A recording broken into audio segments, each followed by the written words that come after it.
বালিতে তৃণমূলের প্রকাশ্যে কোন্দল। বালির তৃণমূল বিধায়কের বিরুদ্ধে এবার প্রকাশ্যেই ক্ষোভ প্রকাশ করলেন প্রাক্তন কাউন্সিলর তথা জেলা তৃণমূলের সম্পাদক তফজিল আহমেদ। চিঠি সই করাতে সাধারণ মানুষকে যখন 7 দিন ঘুরতে হয়, উনি সাধারণের বিধায়ক নন। বালির সাধারণ মানুষ বলবেন বিধায়ক কেমন।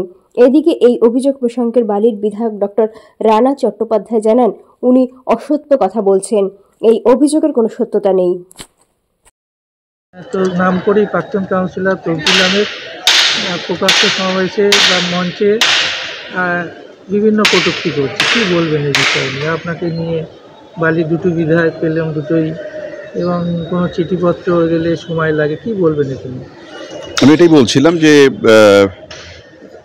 কি বলছে একদমই তার ব্যক্তিগত রুচি বলুন, তার মানসিকতা বলুন, সেই বিষয়ে আমি যাব না। তবে একটা কথা বলি, এটা সর্বৈব মিথ্যে। কারণ হচ্ছে আপনি বালির মানুষ, আপনি বালির সবাইকে জিজ্ঞেস করলে জানতে পারবেন যে আমরা দিনের দিন সার্টিফিকেট হয়, প্রত্যেক দিন কয়েকশো পেপার আমরা সই করি, এবং যেগুলো রেসিডেন্সিয়াল সার্টিফিকেট, ইনকাম সার্টিফিকেট থেকে শুরু করে যেগুলো লাগে দিনের দিন পাওয়া যায়। হ্যাঁ, বড় জোর হলে একদিন লাগতে পারে, আজ দিলে কাল, কিন্তু তার বেশি কখনো হয় না। বালির সব মানুষ, সাধারণ মানুষকে জিজ্ঞেস করলে জানতে পারবে। তবে কোথাও কোথাও দেখছি একটু লিগাল হায়ার, যেটা আমাদের দেওয়ারই কথা না, সেইগুলো নিয়ে কিছু পিরাপিরি করা হচ্ছে, কিছু ডকুমেন্ট ছাড়াই।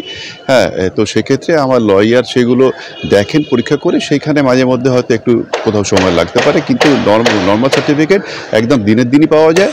এবং যদি কেউ কিছু বলে থাকেন যে দেরি হয় পেতে, তাহলে এটা হয় তিনি না জেনে বলছেন, ভুল বলছেন, একদম মিথ্যে বলছেন, অথবা কোনো অন্তর্নিহিত স্বার্থ থেকে কিছু বলছে, সেই বিষয়ে আমি কিছু মন্তব্য করব না। দলের বিরুদ্ধেই এরকম প্রকাশ্যে মুখ খুলছেন, বিধায়ক নিয়ে কটূক্তি করছে, কি দলের ক্ষতি হচ্ছে? দলের কোনো ক্ষতি হবে না।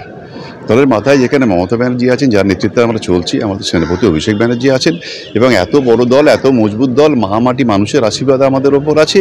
সুতরাং এখানে কে কি বললো তাতে দলের কিছু এসে যাবে না।